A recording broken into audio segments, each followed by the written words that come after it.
Vamos al cuarto sello. Leemos en Apocalipsis capítulo 6, versículos 7 y 8. Cuando el Cordero abrió el cuarto sello, oí la voz del cuarto ser viviente que dijo: ven. Miré y vi un caballo amarillo. Su jinete se llamaba Muerte y el sepulcro lo seguía. Y le fue dado poder sobre la cuarta parte de la tierra para matar con espada, hambre, peste y con las bestias de la tierra. Recordé otra práctica del mundo que se ha introducido en algunas iglesias: el uso de prendas. El uso de prendas para adornar el cuerpo, para llamar la atención hacia algunas partes del cuerpo.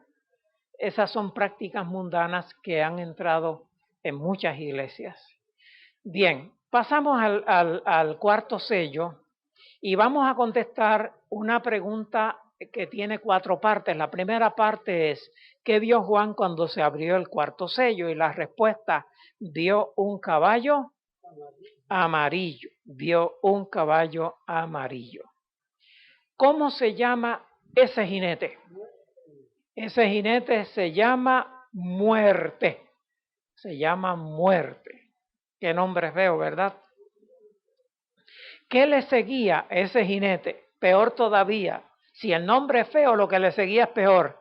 Le seguía el sepulcro, en griego Hades, en hebreo Sheol. Y la cuarta parte de la pregunta: ¿sobre qué parte de la tierra se le dio poder? Y la respuesta: se le dio poder sobre la cuarta parte de la tierra para matar. ¿Para matar cómo? Con espada, con hambre, con peste y con bestias. Bien, vamos a asegurarnos que llenaron todos los blancos. 5 blancos en la pregunta número 4. ¿Está todo en orden? Bien, pasamos entonces a ver qué significa el color amarillo. En algunas versiones antiguas de la Biblia en español, en vez de color amarillo, dice pálido, un caballo pálido. La palabra en griego es cloros, cloros. En la pantalla está escrita ahí C-H-L-O-R-O-S, cloros. Y la mejor traducción para esa palabra es el color gris, el color grisáceo, como el color de las cenizas de un cadáver en descomposición. ¿Cómo son las cenizas? Cuando uno quema algo, ¿cómo son las cenizas? Grisáceas, grisáceas. Este color pálido representa el efecto de una alimentación inapropiada. ¿Qué tiene que ver la alimentación inapropiada con el caballo pálido o amarillo? Lo vamos a ver ya mismo lo vamos a entender. Pero para que sepan la relación que hay entre la palidez y la alimentación, viene lo que dice Daniel 1:10. El jefe de los eunucos dijo a Daniel: temo a mi señor el rey, que señaló vuestra comida y vuestra bebida. Si llega a ver que vuestro rostro está más pálido que el de los jóvenes de vuestra edad, pondréis en peligro mi cabeza ante el rey. Muy bien, Daniel en Babilonia pidió permiso para no comer de la comida del rey ni beber de la bebida del rey. Él pidió que le dieran legumbres y agua para beber y legumbres para comer. Y el encargado de la alimentación de Daniel le dijo: mira, me está metiendo en un problema, porque si el rey ve tu rostro más pálido que el de los demás que comen de la comida del rey, me van a cortar el cuello a mí. Una alimentación inapropiada se refleja en la palidez. La persona pálida es porque no se está alimentando bien.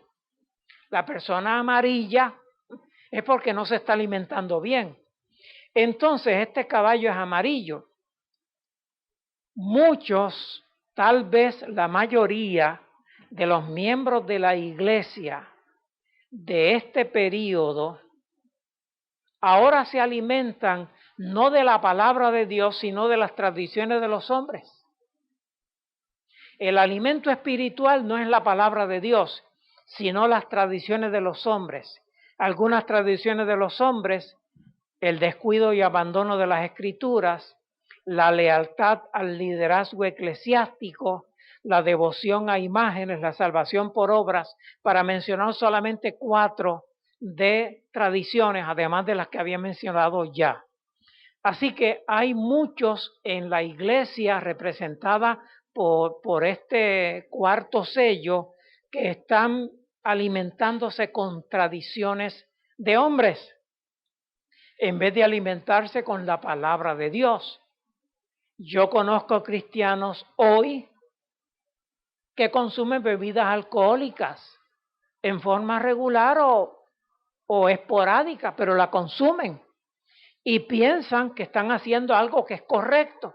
Y algunos se atreven a decir que Jesús también consumía vino. Lo que no saben es que Jesús consumía el jugo de la uva, no el jugo fermentado de la uva, que son 2 cosas completamente diferentes.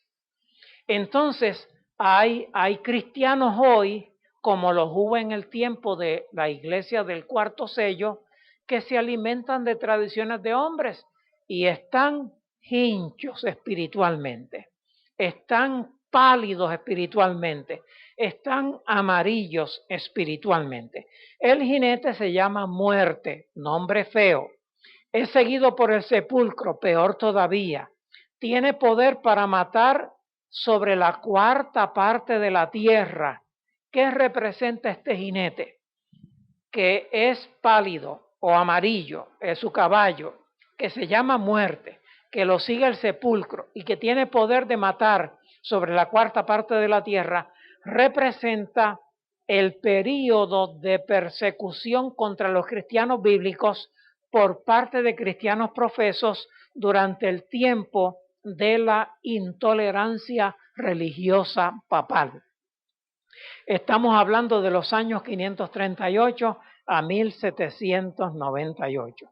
Esto coincide con los periodos de la iglesia de Tiatira y la iglesia de Sardis. Tiatira del 538 al 1517 y Sardis del 1517 a 1798. ¿Qué pasó en el año 538? Surge el papado. ¿Qué pasó en el año 1517? Lutero y los príncipes alemanes desafían exitosamente el poder absoluto del Papa, tanto en lo civil como en lo religioso. ¿Qué pasó en el año 1798? Napoleón puso fin al poder temporal del Papa. Napoleón Bonaparte puso fin al poder temporal del Papa. Durante ese tiempo, el Papa ejerció autoridad sobre la 4ª parte de la tierra. ¿Qué es la 4ª parte de la tierra? La 4ª parte de la tierra es Europa y el norte de África. El Papa no tuvo influencia sobre el Oriente y muy poca influencia sobre América, especialmente antes del descubrimiento de América. No tuvo ninguna influencia sobre América. Por lo tanto, no tenía influencia sobre toda la tierra, sino sobre la 4ª parte de la tierra.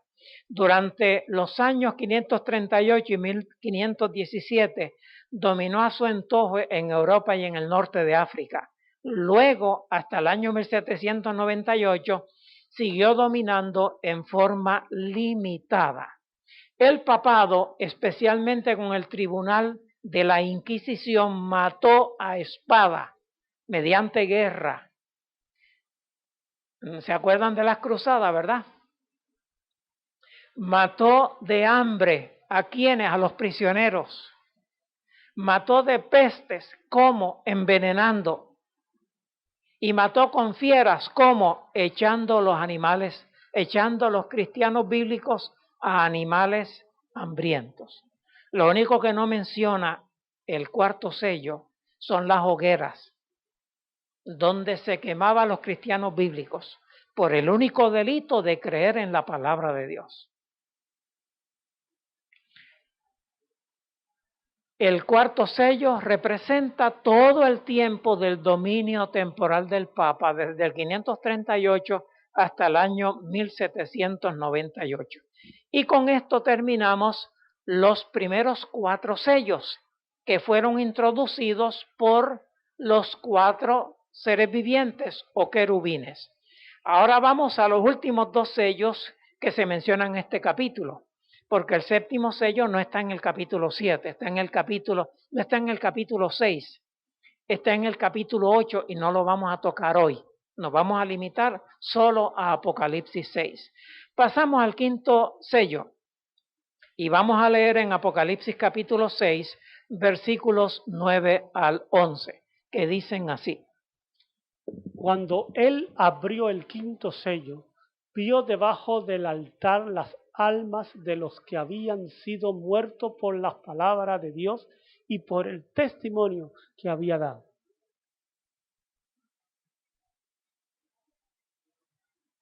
Y clamaban a gran voz: ¿hasta cuándo, Señor, santo y verdadero, nos juzgas y vengan nuestra sangre de los que moran en la tierra? Entonces le dieron a cada uno un vestido blanco y se les dijo que descansaran un poco más de tiempo hasta que se completara el número de sus consiervos y sus hermanos, que también habían de ser muertos como ellos. Muy bien, con estos 3 versículos vamos a contestar una pregunta que tiene 3 partes. La primera parte de la pregunta es: ¿qué vio Juan cuando se abrió el quinto sello? Respuesta letra A: vio debajo del altar las almas de los que habían sido muertos por la palabra de Dios y por el testimonio que habían dado. En otras palabras, estamos hablando no de muerte de cualquiera, de cualquier persona, sino la muerte de los mártires, los que murieron por causa de su fe.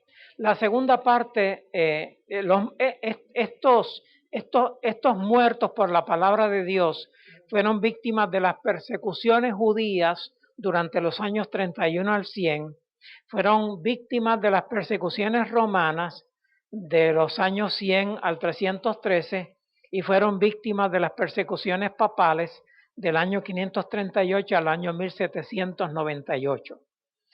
¿Qué les oyó decir a estas almas que habían sido muertas? Clamaban: ¿hasta cuándo, Señor, no juzgas y vengas nuestra sangre? La palabra que llena el blanco es nuestra sangre. En otras palabras, los que murieron por causa de la fe, pasó el tiempo y todavía no se ha vengado su sangre. Y preguntan: ¿hasta cuándo? ¿Hasta cuándo? Eso lo vamos a explicar ya mismo. Vamos a la parte número 3 de la pregunta 5. ¿Qué se les dio a cambio? ¿Se les dio un vestido? ¿Qué vestido se les dio? Un vestido blanco, y se les dijo que descansasen un poco más de tiempo hasta que se completara el número de los mártires. Resumimos: que vio al abrirse el quinto sello, debajo del altar vio las almas de los que habían sido muertos por la palabra de Dios y por el testimonio que habían dado. Clamaban diciendo: ¿hasta cuándo no juzgas y vengas nuestra sangre? Se les dio un vestido blanco y se les dijo que descansasen un poquito más, porque todavía habría otros mártires en lo futuro. Las almas de los mártires clamaban a Dios como clamaba la sangre de Abel, que se menciona en Génesis 4 del 9 al 11. Es un clamor simbólico. El castigo al victimario vindica a la víctima. Frecuentemente hay casos de personas que han sido asesinadas y los asesinos andan huyendo, finalmente los descubren y los llevan al tribunal y el tribunal los encuentra culpables y los sentencia. ¿Y qué dicen los familiares del difunto? Se vengó a mi esposo, a mi esposa, a mi hijo. Y entonces, en este quinto sello hay un clamor simbólico, como si los mártires dijeran, ¿hasta cuándo nos van a tener sin ser vengados? La venganza de Dios en favor de los mártires tendrá lugar después que se complete el número de los mártires. Esto asegura que aunque aparezca demorar, Dios vindica a sus fieles martirizados. Aunque aparentemente Dios se demora, a su tiempo Dios va a vindicar a sus fieles que dieron su vida por su causa. Aprendemos que los impíos no son condenados sin ser juzgados primero en el tribunal divino, y ese juicio va a ser durante el milenario, Apocalipsis 24. Su condenación tendrá lugar al fin del milenario, Apocalipsis 20 del 7 al 15. Aprendemos de este quinto sello que los martirizados estarán descansando hasta su resurrección. Juan 5, 28 y 29, y ese texto sí quiero leerlo. Quiero que quede claro que los que han muerto por la fe no están en el cielo. Están esperando el día de la resurrección. Leemos en Juan 5, 28 y 29. No os maravilléis de esto, porque vendrá la hora cuando todos los que están en los sepulcros oirán su voz, y los que hicieron bien resucitarán para vivir. Muy bien, Jesús dice, vendrá hora cuando todos los que están en los sepulcros oirán su voz, y aquellos que hicieron el bien resucitarán para vivir. La resurrección en la mente de Jesús no es otra cosa que un evento futuro. Y en la Biblia hay demasiada información acerca de la resurrección. Ese evento futuro se verificará el día de la segunda venida de Cristo. Los mártires todavía están en sus tumbas. Cuando Cristo venga, los sacará de sus tumbas. Volverán a la vida. Lo tercero que aprendemos es que después de los fieles sufrir el martirio, el cielo los juzgará dignos de recibir las vestiduras blancas. Es decir, antes de que los fieles que murieron por la palabra de Dios y el testimonio que dieron, antes de que ellos sean resucitados, habrá un juicio en el cielo que determinará que ellos merecen ser resucitados para vida eterna y se les asignará un vestido blanco, el vestido de la pureza, el vestido del pecado que fue borrado y olvidado. Esto confirma un juicio de Dios en favor de los fieles posterior a la muerte y previo al regreso de Cristo. Estoy diciendo muchas cosas. Esto nada más es un solo tema. Lo del juicio de los fieles, eso es un solo tema. A eso yo le podía dedicar fácilmente 30, 40 minutos. Pero aquí solamente se lo presento de esta manera porque no tenemos tiempo para todas las cosas que uno quisiera compartir. Y llegamos al último sello, el sexto sello. El último sello que se trata en el capítulo 6, porque son 7 sellos, pero este es el último que se trata en el capítulo 6. Vamos a leer Apocalipsis capítulo 6, versículos 12 al 14. Miré cuando él abrió el sexto sello. Se produjo un gran terremoto. El sol se ennegreció como un saco de silicio. La luna se volvió toda como sangre. Y las estrellas del cielo cayeron sobre la tierra como la higuera echa sus higos cuando es sacudida por un fuerte viento. El cielo se retiró como un pergamino que se enrolla y todo monte y toda isla fueron removidos de su lugar. Muy bien, vamos a mirar, antes de contestar la pregunta, aquí menciona 6 cosas que pasaron. Primero, un gran terremoto. Segundo, el sol se ennegreció. Tercero, la luna se volvió roja como sangre. Cuarto, las estrellas cayeron del cielo sobre la tierra. Quinto, el cielo se retiró como un pergamino que se enrolla. Y sexto, los montes y las islas fueron removidos de su lugar. Llenamos el blanco. Se produjo un gran terremoto. Esa profecía se cumplió. ¿Cuándo se cumplió? ¿Cuándo se produjo ese gran terremoto? 1 de noviembre de 1755 a las 9:30 de la mañana aproximadamente se produjo el gran terremoto de Lisboa, uno de los más grandes que ha sufrido la humanidad. La letra B, el sol se, ¿qué palabra va allí? El sol se ennegreció como un saco de silicio.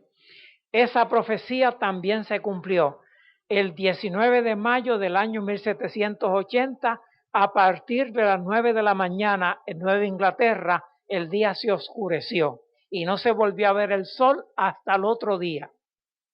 Letra C, la luna se volvió toda como sangre. Esa profecía también se cumplió en la madrugada del 20 de mayo de 1780, también sobre Nueva Inglaterra. La letra D, las estrellas del cielo cayeron sobre la tierra. Estamos hablando de estrellas fugaces, mejor conocidas como aerolitos, de eso estamos hablando. Esa profecía también se cumplió. ¿Cuándo se cumplió? El 13 de noviembre de 1833 sobre todos los Estados Unidos, y aquí tenemos otro material que da para un tema aparte, pero que aquí estamos resumiendo. Letra E, el cielo se retiró como un pergamino que se enrolla. Y letra F, todo monte y toda isla fueron removidos de su lugar. Hasta la letra D todo se ha cumplido. De la letra E, del versículo 14 en adelante, no se ha cumplido todavía. Si los primeros 13 versículos se cumplieron, sin duda que los últimos 5 se van a cumplir también. La última pregunta de la lección de esta noche, la pregunta 7, se contesta con los versículos 15 al 17 que dicen de la siguiente manera. Leemos. Entonces los reyes de la tierra, los grandes y los ricos, los capitanes y los poderosos, y todo siervo y todo libre, se escondieron en las cuevas y entre las peñas de los montes, y decían a los montes y a las peñas: caed sobre nosotros y escóndenos de la vista de aquel que está sentado sobre los tronos y de la ira del Cordero. Porque ha llegado el gran día de su ira, ¿y quién podrá quedar en pie? Muchas gracias. Ante estas últimas dos señales, déjeme tratar de estar seguro que estoy expresando. Las últimas dos señales fueron las que estudiamos en el versículo 14. El cielo se retiró como un pergamino que se enrolla y toda monte y toda isla fueron removidos de su lugar. Ante esas dos señales, ¿qué hicieron los habitantes de la tierra?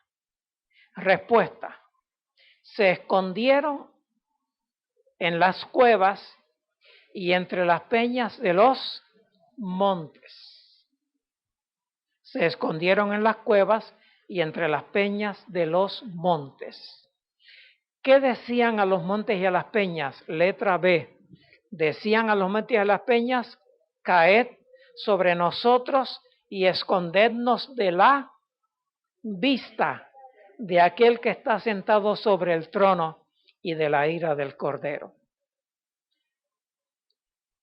Las dos señales del versículo 14, el cielo se removió como un pergamino que se enrolla y todo monte y toda isla desaparecieron. Esas señales producen un efecto sobre la población del mundo. Se esconden en cuevas y entre las peñas del monte. ¿Por qué se esconden? ¿Tienen miedo? ¿De quién se quieren esconder? La respuesta está en el versículo 16. decían a los montes y a las peñas, caed sobre nosotros y escondernos de la vista de aquel que está sentado sobre el trono y de la ira del Cordero. Ellos están viendo en el cielo un trono y están viendo en el trono al Cordero, a Jesús. Estamos hablando de la segunda venida de Cristo. La segunda venida de Cristo se cumple en ocasión del sexto sello. ¿Por qué? Porque ellos dicen a los montes y a las peñas que caigan sobre nosotros y escóndannos de la vista de aquel que está sentado sobre el trono. ¿Por qué? Respuesta, porque ha llegado el gran día de su ira y ¿quién podrá quedar en pie? En otras palabras, esta gente reconoce que no están en condiciones de permanecer delante de Jesús. Ellos son enemigos de Jesús. Ellos actuaron en contra de Jesús. Ellos no hicieron caso a las enseñanzas de Jesús y lamentablemente no pueden permanecer en pie. Apocalipsis 6, del 1 al 13, profecía cumplida. Apocalipsis 6, 14 al 17, no se ha cumplido todavía. Anticipa la reacción de la naturaleza y de los impíos ante el regreso de Cristo. Esta profecía introduce a Jesús evangelizando a través de la iglesia los primeros 100 años o el primer siglo de la era cristiana.